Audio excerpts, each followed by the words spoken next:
Laoshi Lawrence McElroy here for Water Tiger School of Taijiquan. And I suppose I should start by addressing the fact I'm appearing before you with a bare chest. Ha! FYI, a koala truly isn't a bear. This little guy has been with me for longer than I'd care to tell you. His name is Merlin.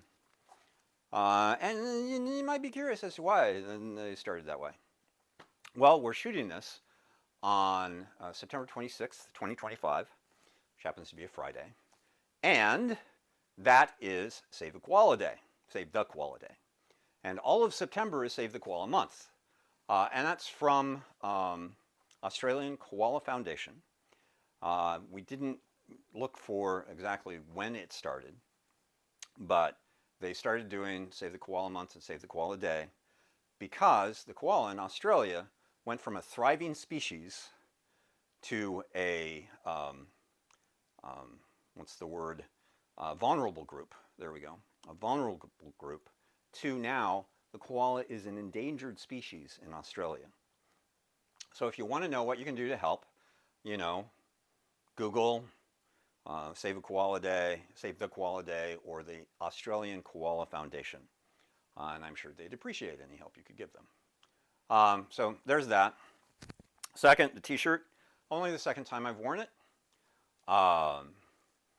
First time was for a featured video in our Practice Points playlist on May 14th of 2020. So it was early in our beginning video series 5 years ago.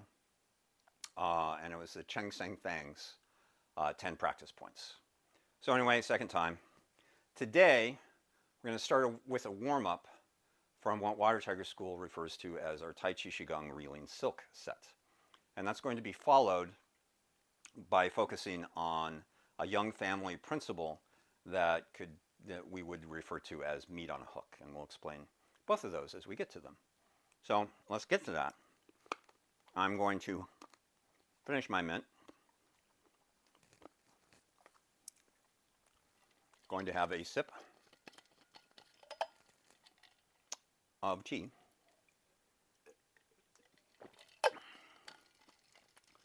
Taiji Qigong, silk reeling, came to my orbit as Taiji Qigong warming up. So it was a warming up set.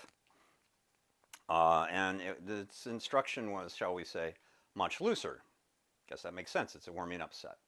But I realized over the years as I was playing it that with some, I don't know if you'd call them subtle changes, but with some changes, this set could be used to explore reeling silk or silk reeling or Chansi. Our movement, our qi, and our breath should all be threaded through the body like reeling silk, threading the 9-holed pearl. That's the idea.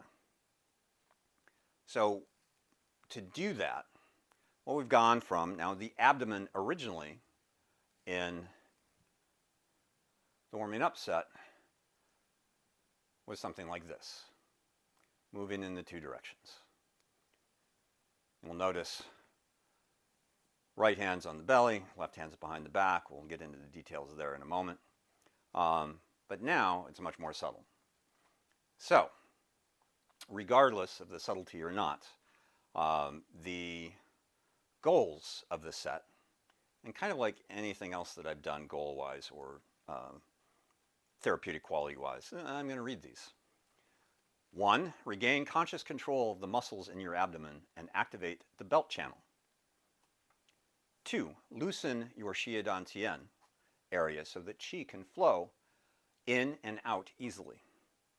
3, to improve and smooth qi circulation in your large and small intestines so they can efficiently absorb nutrients and eliminate waste. 4, to improve and smooth qi circulation in your kidneys so the original essence stored there can be converted into qi more easily and efficiently so the kidney qi can then nourish the entire body. And 5, to eliminate qi stagnation in lower back, healing and preventing low back pain. We also think about it as, again, activating the belt channel, connecting the Xia Dantian to the Xia Dantian acupuncture point to the Ming Men, functioning on the belt channel, starting to move the qi through the body. We always focus on kind of an aspect of the first goal, loosening and gaining control of the muscles, because the rest of it, some of it's pretty esoteric. We think about it as an orbit as we move through the body. And again, I showed you how unsubtle the original movement was. Now, the right hand for this exercise, as was clear, is over the acupuncture point for the Xia Dantian. Now, for Water Tiger School and for others, the Ming Men, the gate of life, is on a point on the spine equivalent to where the Xia Dantian acupuncture point is in front. And that's the point we use behind for the left hand. We have choices here. You can have palm out and fingertips across. To me, this is one of the most open and relaxed area that allows for the most movement and focus. You can also do that with fingertips down. That just creates a little bit additional activation in the arm that you may or may not like. It's also been known to be done palm in. Now you start to really activate the arm, the shoulder. I can feel a twist in the elbow joint and the elbow fold, that sort of thing. And fingertips down, now I kind of feel like I have a broken chicken wing back there. And so to me, the latter two, probably not really recommended. I go for the first one again, fingertips across the back. And we imagine an orbit. Think of a hula hoop. And if you don't know what that is, Google it. Plastic tube, got a BB or a pebble or something in it. And as you twirl your hips, the pebble moves around the interior of the hula hoop. And that's sort of what we imagine here. We imagine the pebble in the hula hoop. We imagine a planet. Imagine a small sun in the center of your Xia Dantian, and you're orbiting a planet around that sun. Isolating the muscles as much as possible.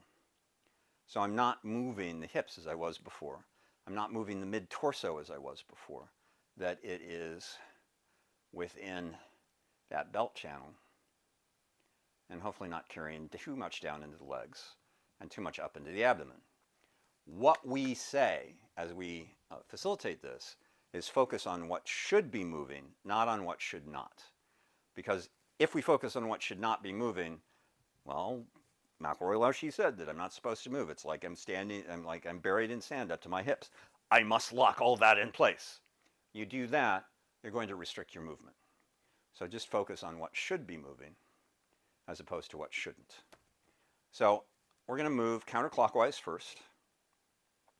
I'll refer to, the belly, the center line, 12 o'clock, different point for the front, across the belly to the left hip, 9 o'clock, whatever, left hip, across the low back toward the Ming Men point, the spine, 6 o'clock, from 6 o'clock across the back and forward toward the right hip, or 3 o'clock, from 3 o'clock or the right hip forward and across the belly to 12 o'clock, or the center line, or the area of the Xia Dantian acupuncture point. So if I say Xia Dantian in this facilitation, it actually means the acupuncture point, and I don't literally mean the acupuncture point, I mean the area around it. Sorry, my mint seems to be caught in my throat.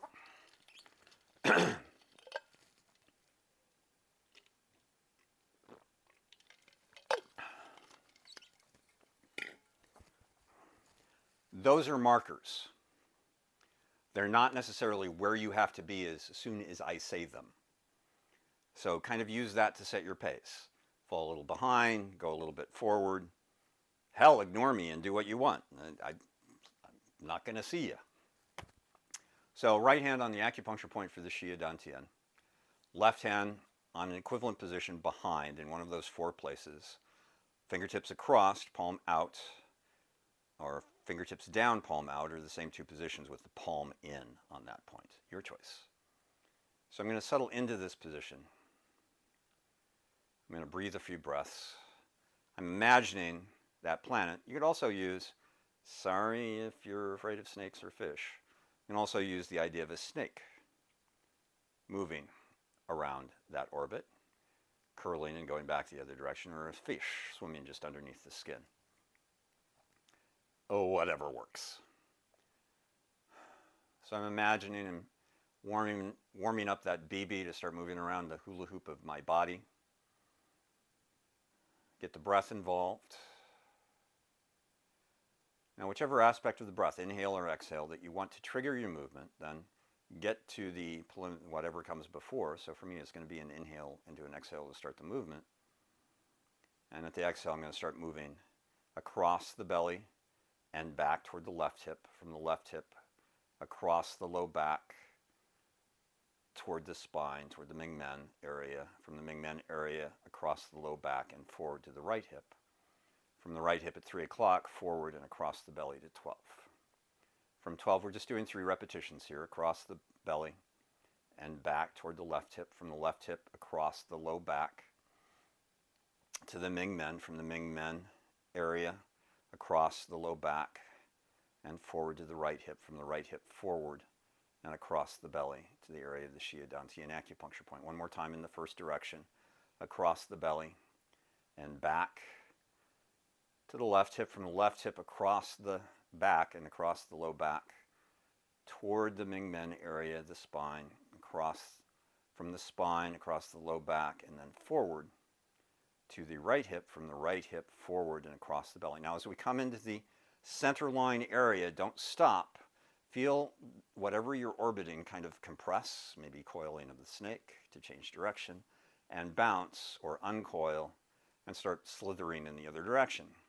From the center line across the belly and back toward 3 o'clock, or the right hip, from the right hip back and across the low back toward the spine, the area of the Mingmen, from the spine, or 6 o'clock, across the low back and forward toward 9 o'clock, or the left hip, from the left hip forward and then across the belly toward the center line. That's 1. Going around again, across the belly and back toward the left hip, from the left hip back and across the low back toward the spine.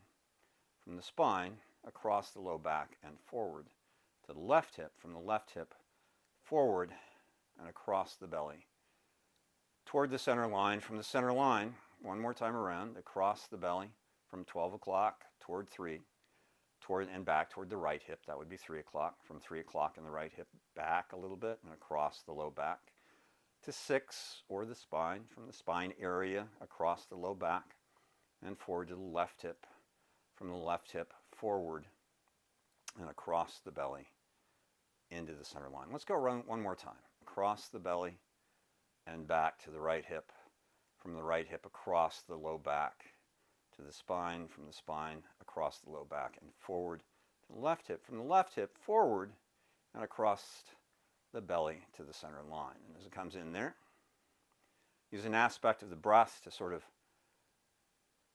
dissipate your focal point. Let the hands release, left swings to the left, right to the right. Now to close, we want to kind of, it's sort of the theme of a meat hook, as you'll come to recognize. Palms are active, my wrists are active, so the palms are floating. That doesn't mean raise the hands. That means you have that activation. If something happens downstairs, something happens upstairs, I don't want to just shift the weight. I want that connected to something. So as the hands float up, out, away from the body, I settle the weight, structure, alignment, and balance through that right leg into the earth. As the hands come in, the left foot floats in. As I press the heel down, my hands float down. And I have a little rebound at the end that brings the hands to the belly. And I take a moment. You want that whole body connection. Otherwise, something is moving while something else isn't. And that sort of takes us into the theme. I do want to mention this, however. What I sometimes suggest people is they are exploring different aspects of this set, which we have in our video series. I forgot to mention earlier. We have in the past done one of the pieces in the very early days.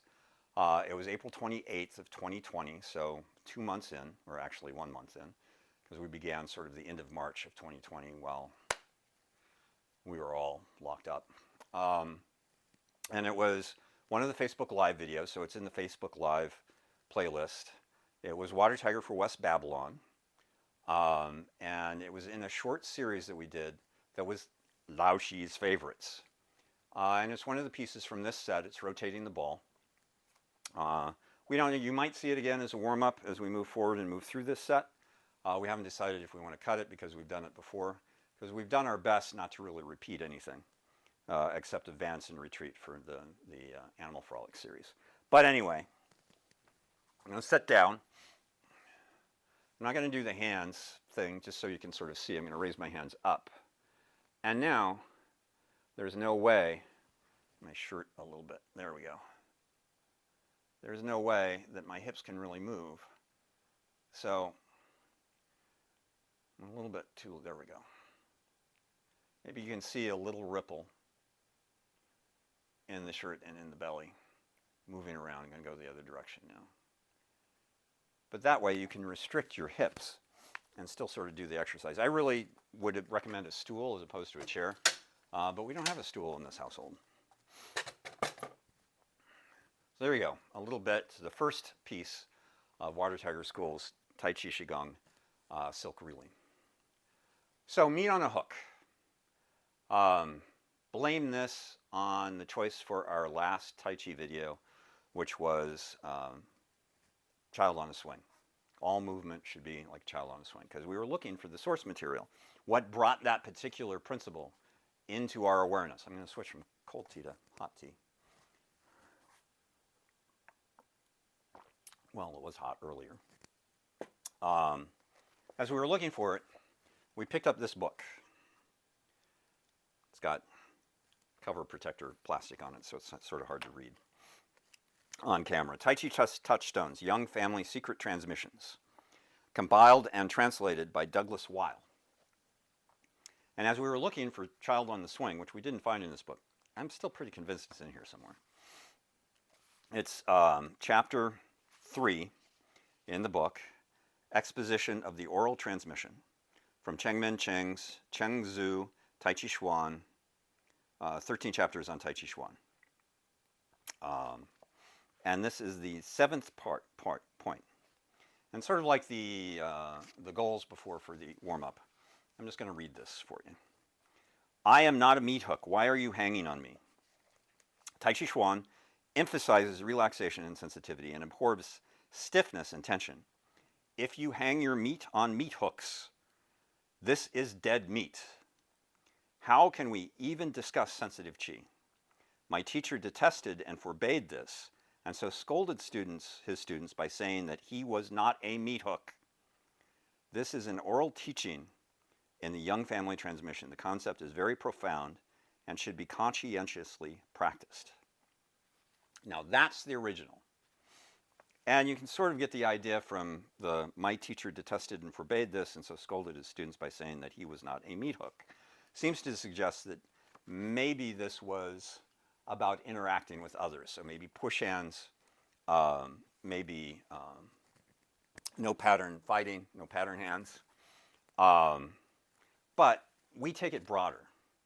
What we do with that phrase is we refer to it as no part of the body should hang like meat on a hook. And that incorporates a lot of things that we've addressed over the last 5 years in this video series. Individually, they sort of come into play here. The bows. The different parts of the body should feel like more or less an archery bow. So you have a compression on one side of whatever body part it is. You have an expansion on the other. The 5 bows are a little bit more specific. But to Water Tiger School, the bows are through the body. We also have a lot of focus at Water Tiger School on the principle of part of me moves, all of me moves. If part of me is still, all of me is still. Now there's an esoteric meaning that's has a very deep meaning in our Tai Chi. But the practical for Water Tiger School is everything should be moving all the time. And if anything isn't moving, then nothing should move.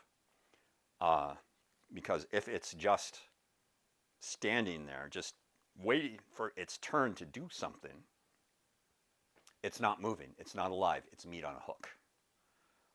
The shadow opponent. that intent of interacting with someone else or someone's else. There is a thing at Black Dragon School. I kind of hesitated saying this because then people think about the image too much as they're playing. Mesmer Sifu would always say, it's as if 1,000 ninjas all dressed in black descend from the ceiling at once, and you're dispatching them. And sometimes not one at a time. You're doing something with, one arm as you're doing something. You're addressing one ninja with one part of your body and another ninja with another part. So the shadow opponent, that import, whole body movement, as expressed by, I'm going to read this one too. Another thing from Cheng Men Ching. There's a meme that was sort of all over Facebook for a while a few years ago, and we added a couple words. We added "and legs," and the meme had a quote from Cheng Men Ching: in Tai Chi, your arms and legs do not move except as part of your body. If they act independently, the exercise is worthless. So again, the whole body moves. If it's acting independently, then it's kind of meat on a hook. So we're going to address this. And by the way, the list there's more stuff. Joint to joint. Don't forget joint to joint movement. A lot of times we do a movement, we might move shoulder to fingertips as opposed to shoulder into upper arm, etc. You have to move joint to joint. If you're just moving this big chunk, it's meat on a hook. Another drink, sorry. I don't know why I'm so dry this afternoon. It's awfully moist in the Atlantic Northeast this week. So we're going to address some different postures and give you some examples of where meat on a hook can show up. I'm going to start with Water Tiger's version of parting the wild horse's mane. That's why we have our blue lines here. If you follow this series at all, you know the blue lines. That means that, hey, they're probably going to do stuff that's about shoulder width. So Water Tiger School defines shoulder width by where the drop of the shoulder is. That should split the heel on that side in half. Same on the other side. So I'm not outside of my shoulders. I'm not inside of my shoulders, closer to hip width.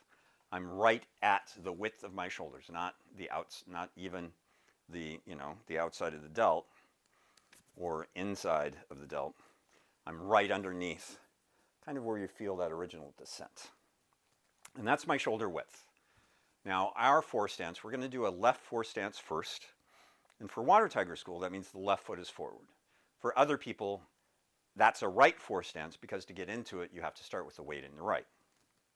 So I'm going to take my right foot, I'm going to turn it out to around a 45. Why, as Laoshi said, I say around a 45? Because not everybody can do that. Some people insist, on whatever their lineage has for their degree of their back foot, that's where it's got to be. No, not us. Find the place that works for you. Some of you may even be beyond a 45, freak, but right at a 45. I'm going to settle enough weight in that foot, step the other foot forward. Now notice the forward foot, the toes are pointing toward the camera, right straight ahead. I can also have them in. Both of those positions will support my knee. If I'm in this position and my toes are out and I'm turning into my four stance, it's going to create confusion in the knee. Knee's not going to know what's going on, and it's going to move in a way that it really shouldn't. Tai Chi is often recommended as adjunct therapy for people who have issues with their knees, who are recovering from knee surgery, that sort of thing. Done properly, Tai Chi can help, can actually reverse previous damage. There are facts and figures about that. But done improperly, if you come to Tai Chi with healthy knees and you do the footwork wrong, you're going to need a good orthopedist. So I get about 70% of the weight on my front leg, about 30-40% of the weight on my back. I'm going to do profile here for a moment. So you can see as I settle into my four stance, knee over ankle is safest. Straight line up and down. If I go a little bit more forward, should be okay, depending upon the health of your knees. I don't want to be in this position and be pushing over or beyond my toes. Doing that, again, shearing pressure on the knee, orthopedist. So first, let's talk about one of the aspects where we can have meat on a hook. And it's simply this. Forget about parting the wild horse's mane, just being in four stance. right? We turn forward. And by the way, when I turn back, the knee stays the same direction as the foot that's taking the weight. So my right knee stays the same direction as my right toes. I'm not simply swinging the knee sideways to get back there. I'm sitting into that back leg. So the knee stays supported by pointing the same direction, turning forward. So aspects of where things can kind of hang like meat on a hook. If I'm turning forward and I'm not paying attention to the outside of the instep of that rear foot, if I'm rolling to the inside of the instep, my ankle has just become meat on a hook because there's no action in there. I want to feel that pressing down and back to the outside of the instep. Now the ankle is alive and the leg is more alive. I'm driving not only forward, but I'm drilling down and back. And if I don't have that, if you will, bidirectional movement, then something's not quite as alive as it should be. Not quite meat on a hook, but kind of moving in that direction. Same with this leg. This is the stabilizing leg. It's taking the weight, but it's not just, it's like, oh, I got the weight. Now what do I do with it? You want to feel that pressing coming back. It's pressing your hip back. Even though you're sitting into it, muscles and the tendons and the intent is driving that hip back. Boom. Even though the hip is turning because of the intent. And you're feeling that in your leg. You want that aliveness connected to the ground, that rooting, that grounding. Very important to keep the lower body engaged with the upper body. Now, our parting the wild horse's mane, a little bit different than others. We have the ball. And again, the ball is very real. You want to feel its substance, right? It's not just, this hand is sort of, up here and this hand is sort of down there, just hanging like meat on a hook, right? I feel the pressure. If you have a larger torso than I do, then the hands will conform to that larger ball by getting a little bit flatter in their roundness. If you have a smaller torso than I do, you're going to start to cup the hands a little bit to conform to that smaller ball. But feel the reality of the ball. As I turn forward, right, I mentioned, a lot of times at Water Tiger School, when we first introduce somebody to parting wild horse's mane, we will indicate, it's kind of just your arms holding the bottom of the ball, and it moves up and holds the ball to your chest. So I'm just moving shoulder to fingertips, which I said a little while ago is bad. You want the joint-to-joint movement. As I'm moving forward, that shoulder's moving into the biceps and the triceps and the triceps into the elbow joint into the forearm into the wrist into the hand, and the hand into the 5 of the 1. And I'm feeling, again, like I'm holding a ball here, pressing back. I feel the bow on the inside of the arm. That's the compression side. The extension side on the outside of the arm. All the joints are alive. I move joint to joint. And this hand, even though it's fundamentally a blocking hand, as it moves down, I feel it moving into pushing the palm and settling the wrist. It's not just down here waiting for the next thing to do. Chest is sunk, back is rounded. Boom. And as I release with purpose. It's not just, I'm going to do a casual close. So we did a formal close at the end of the warm-up. I'm going to do a casual close here. I could go into the back leg. I can go into the front leg. I'm going to go into the front leg just for ease. And it's not quite as formal, but I'm still finding that connection through the body. The arms swing forward, and that settles the weight because they're rising into, in this case, my left leg. As my hands draw in, the foot comes in. As I press down, the heel goes down. I settle into the lower body, and the hands are pulled to the dantian. Again, something happens downstairs, something happens upstairs. A lot of folks will have that connection through here, and they'll get to this point. That would be, let's see, what did he say? In Tai Chi, your arms and legs do not move except as part of your body. If they act independently, the exercise is worthless. I want to find a way,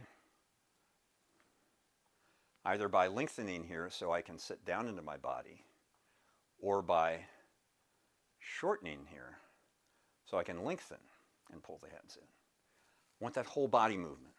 I don't want anything to just be meat on a hook. So we did the left four stance just for balance. Let's do the right. So again, for others, it would be left. I'm going to take my left foot here. I'm going to turn it out to around a 45. Now, if you know us, well, you know me. Not necessarily all of Water Tiger. You don't have to know anybody else in Water Tiger. You know, I have screws in that ankle and foot where they come together, where the ankle and the foot come together. Officially, there are 3. They inserted 3. Let's see, when was it? I think it was 2021, so it was still during the pandemic. I broke one of them. So there are now 4, anyway. Feel out your 4 stance here. Feel that the instep, the outside of the instep pressing back in that back foot. Setting back and coming forward. Fingertips very close together, like shears. And moving into parting the wild horse's mane and feeling the bow, feeling the aliveness, the sunken chest, the rounded back, the elbow sunken, the shoulders dropped. Boom. The reality of the ball here. Give it a little squeeze. Come into it. Parting the wild horse's mane. And back. One more time, parting the wild horse's mane. And coming forward. Lengthening. And setting down.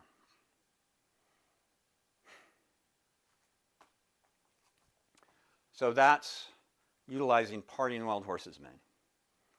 And we've talked about rooting. We also use that to talk about rooting.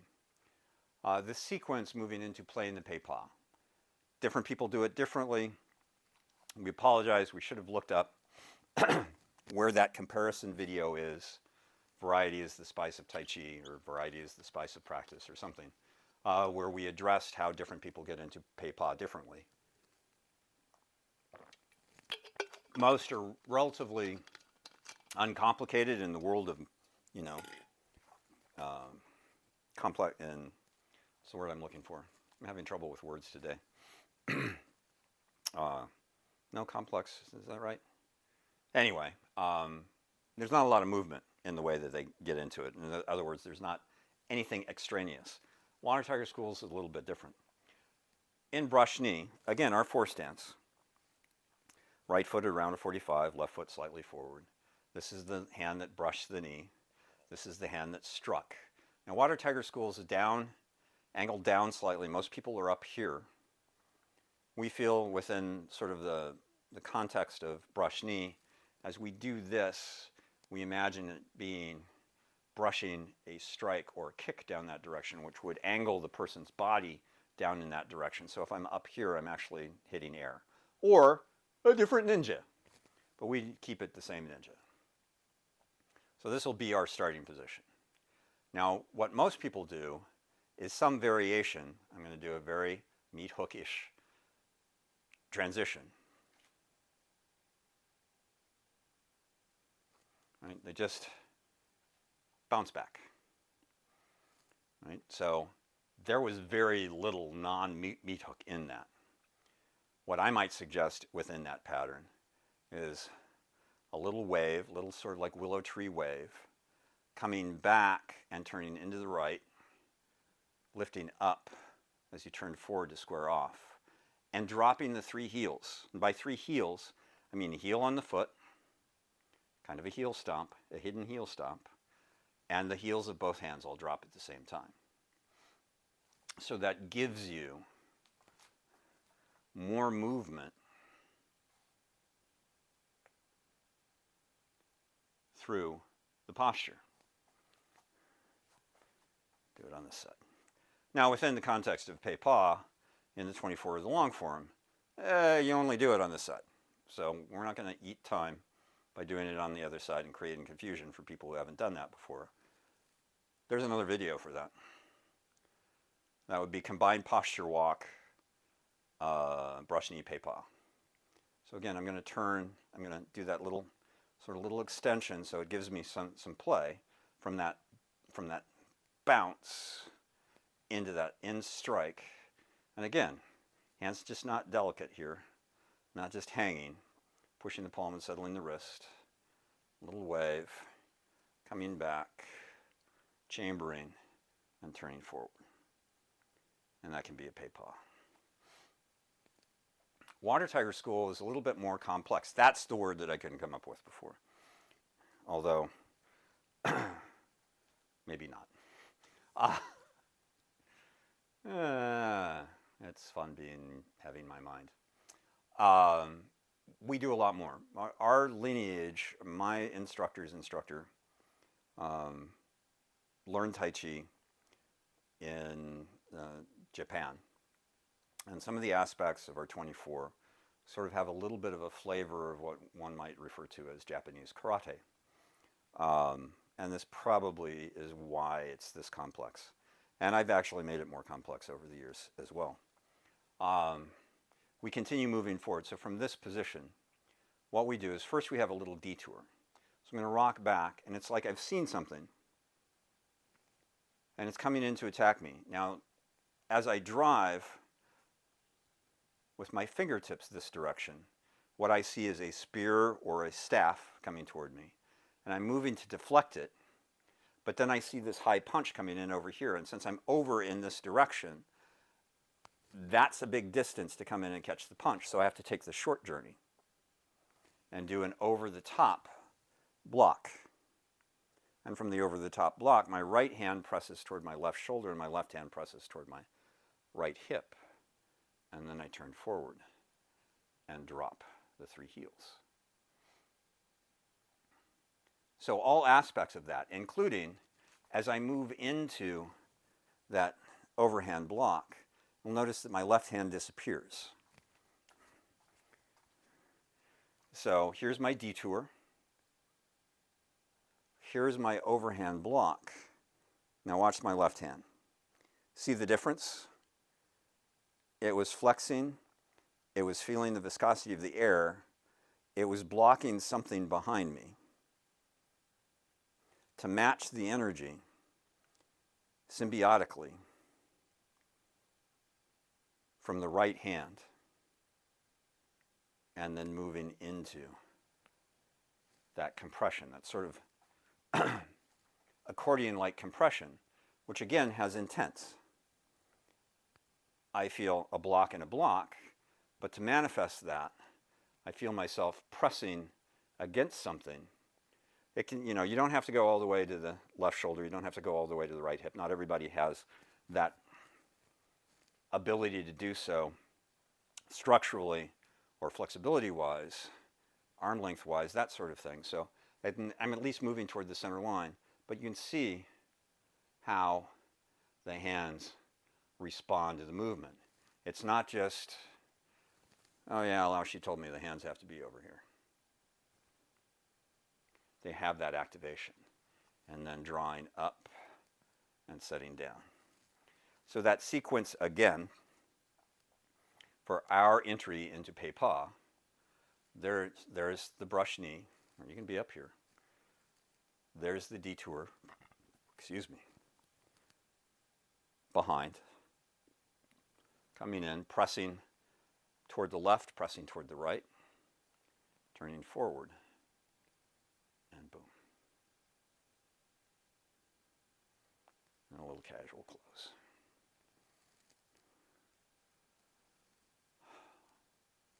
So that's aspects of pei pa. There are plenty of others. A moment in seal tightly in the long form, where you're moving from parry and punch.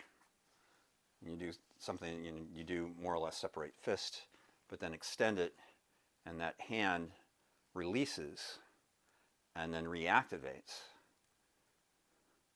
Right? Some people will get to that point and it just dies. You want to make sure that you feel the viscosity of the air, you feel that downward movement, almost like shifting something with my fingertips. And then now, very solidly, a backhand block as you move into seal tightly. A while back, we did a video on some pseudo postures, pluck, split, elbow stroke, and shoulder stroke. And I hate calling something a secondary hand. That's where some of this dead meat issue comes from, is we have, oh, well, that's my primary hand. I don't really think about the other hand. That would be dead meat. So in the movements, in say pluck and split is really where the focus should be. Again, I'm going to be in four stance. Going to sit back. This is my primary hand, and this is my secondary hand, so I don't really care what I do with it. I want to draw it in. What I feel there is a little elbow strike, not stroke, although elbow stroke energy is part of that, but elbow strike energy pulling back. So it has purpose. It drives in and back. A lot of people move into this ready position when they first learn it, and it just sort of flops wherever it needs to go. And then coming into where pluck finishes, it's sort of, I'm kind of close to the center line, right? But here's the ready position in pluck. And as I close, pinky ring, middle index, thumb, it curls up, and I feel it pressing into the center line, not unlike what I was talking about in Water Tiger School's version of moving into Pei Pa. And that's pluck.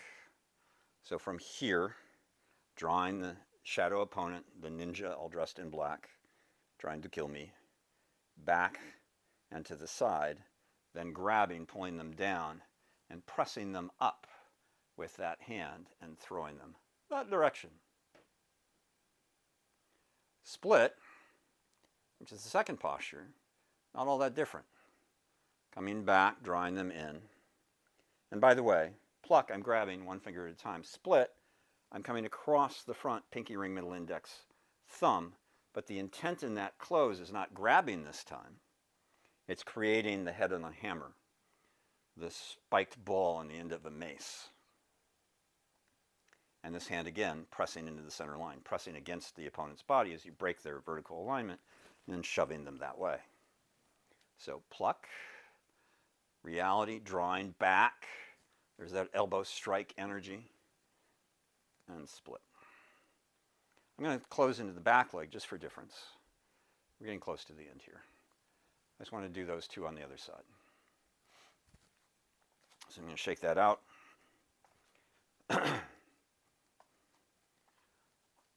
Everything should have purpose. Whole body awareness, whole body movement. No part of the body should hang like meat on a hook. So my right four stance, the wiggle is optional. I'm going to turn my left foot out to around a 45. My right foot's going to be forward. And come back. Again, there's that draw. Right? It's not just kind of flopping out over there. It's not just kind of flopping out over here. I'm feeling that connection. I'm drawing them in. I have sticky energy in my forearm to take that punch that they've thrown at me, to pull them along with me. And then again, pinky ring, middle index, thumb grabbing and pulling, plucking down. It's also, some people call it pull, and moving into my center line. And back. Drawing this next ninja in.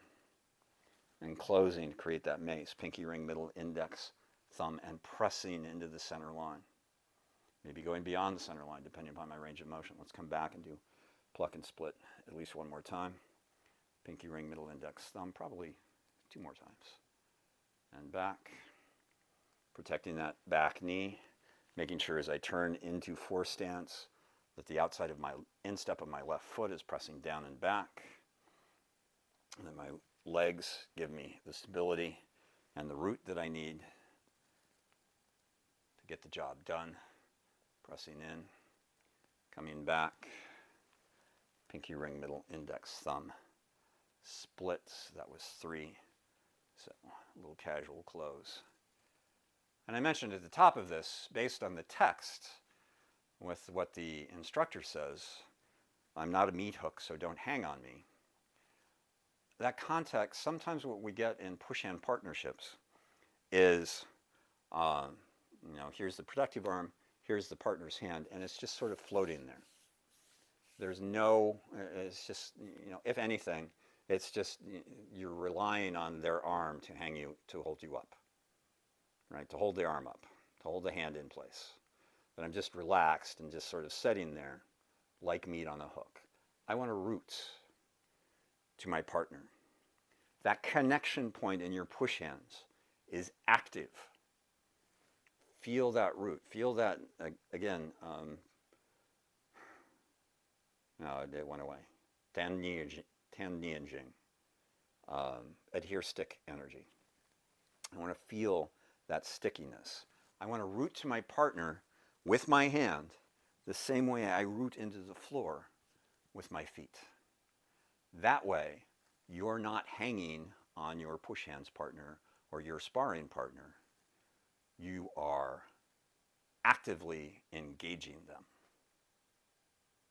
So, I hope all that made some sort of sense.